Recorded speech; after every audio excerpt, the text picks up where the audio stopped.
എനിക്ക് 100 Days of Love തിയേറ്ററിൽ എനിക്ക് തോന്നുന്നൊരു വലിയ സക്സസ് അല്ല എന്നാൽ മോശമില്ലാത്തൊരു റെസ്പോൺസ്.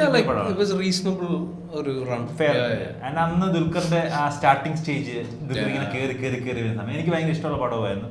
പിന്നെ അത് കഴിഞ്ഞ് ഒരു ബ്രേക്ക് വന്നു, 2-3 years കഴിഞ്ഞിട്ടാണ് ഞാൻ ഹാപ്പൻ ചെയ്യുന്നത്. ഞാൻ വിചാരിച്ചു എന്തൊരു ഡിഫറെന്റ് പടം, ഒരു ലൈറ്റ് റോംകോം ചെയ്ത ഒരാള് സയൻസും മിത്തോളജിയും മിക്സ് ചെയ്തൊരു സാധനം ചെയ്യുന്നു. തിയേറ്ററിൽ വെച്ച് ഞാൻ ഇത്രയും വിഷ്വൽ സാധനം ഞാൻ കണ്ടിട്ടില്ല. മലയാളത്തിൽ എന്ത് രസമുള്ളൂ.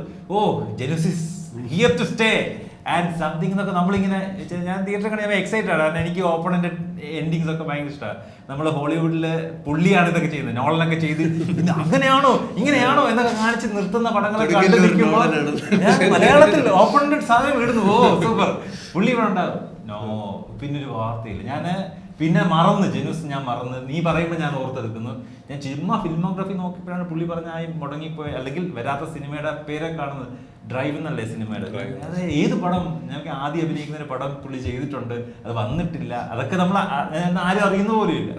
സോ സിനിമ അങ്ങനെയാണ്. അപ്പം അല്ല, അത് അഗൈൻ ഓരോ ആൾക്കാരുടെ ഒരു ഔട്ട്ലുക്ക് അനുസരിച്ചിരിക്കും. ഇപ്പം 9 എന്ന് പറഞ്ഞ സിനിമ തന്നെ, ആ സിനിമ ഷൂട്ട് ചെയ്യുന്നതിന് മുമ്പ് അതിനെപ്പറ്റി ആർക്കും അറിയില്ലായിരുന്നു. പക്ഷെ ആ സിനിമ അതിൻ്റെ പ്രീ പ്രൊഡക്ഷൻ സിനിമ അനൗൺസ്മെന്റിന് മുമ്പ്, അതായത് സിനിമ ഷൂട്ട് ചെയ്യുന്നതിന് ഒരാഴ്ച മുമ്പ് പടം അനൗൺസ് ചെയ്തു.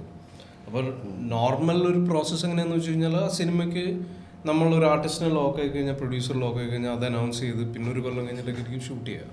അപ്പോൾ അത് എൻ്റെ ഒരു ഇതാണ്. ഞാനങ്ങനെ സോഷ്യൽ മീഡിയയിൽ ആക്റ്റീവ് ഒന്നുമല്ല.